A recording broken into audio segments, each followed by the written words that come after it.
Student gravitation का एक और क्वेश्चन देख लेते हैं। फिंगर टिप्स एग्जाम्पलर को सॉल्व कर रहे हैं, जिसमें आपसे कह रहा है कि रॉन्ग ऑप्शन को चूज कीजिएगा। किसको चूज करना है आपको? रॉन्ग ऑप्शन को। ठीक है, तो रॉन्ग ऑप्शन को चूज करने के लिए पहला ऑप्शन पढ़ते हैं ध्यान से, इनर्शियल मास। ठीक है, इनर्शियल मास कौन सा होता है? जिसकी वजह से इनर्शिया आता है बॉडी के अंदर। पहले इनर्शिया के बारे में समझ लेते हैं।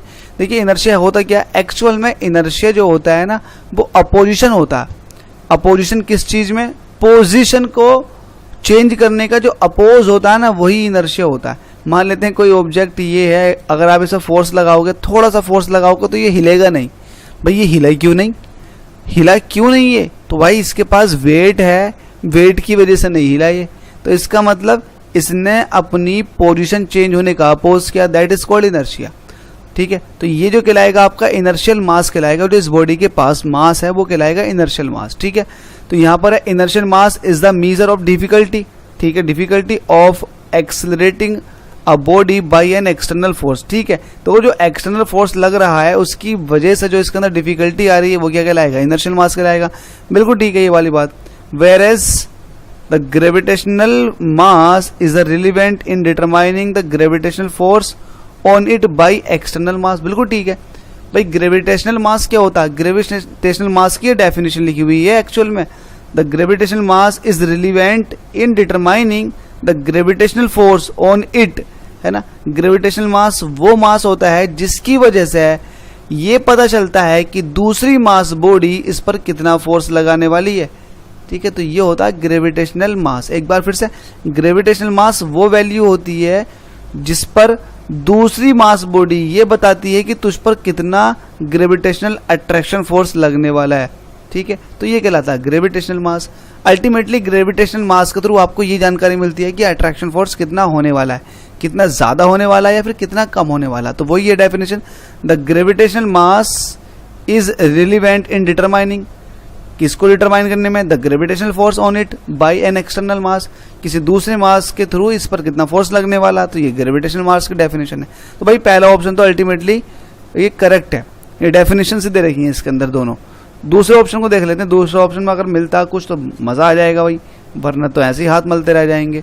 दूसरा ऑप्शन कह रखा दैट द ग्रेविटेशनल मास, आपको पता है ग्रेविटेशनल मास अब क्या है, and inertial mass are equal in experimental result. Yes, actual में ग्रेविटेशनल मास और इनर्शियल मास ये एक ही होते हैं अगर इक्विवेलेंट के हिसाब से देखा जाए।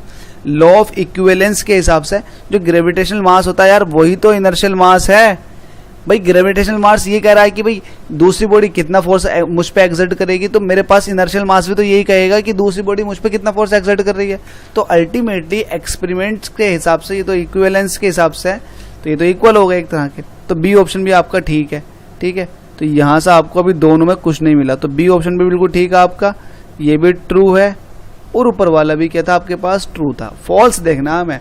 अब देखिए सी ऑप्शन को, that the acceleration due to gravity, ठीक है, ग्रेविटी की वजह से एक्सेलरेशन ऑन अर्थ, ठीक है, अर्थ पर is same for all bodies. ये बात भी ठीक है।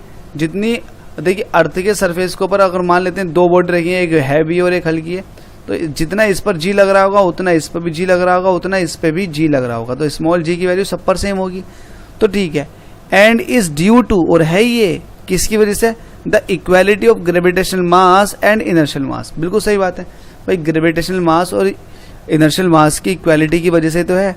ठीक है, तो ये बात भी आपकी ठीक है। अब बात करते हैं डी की, the gravitational mass of the particle like proton can depends on the presence of neighbouring heavy object but the inertial mass cannot. ओ, यहाँ पर इनर्शियल मास और ग्रेविटेशनल मास में तो फर्क आ गया, बट ये तो सेम होते हैं, तो ये ऑप्शन बिल्कुल गलत हो जाएगा।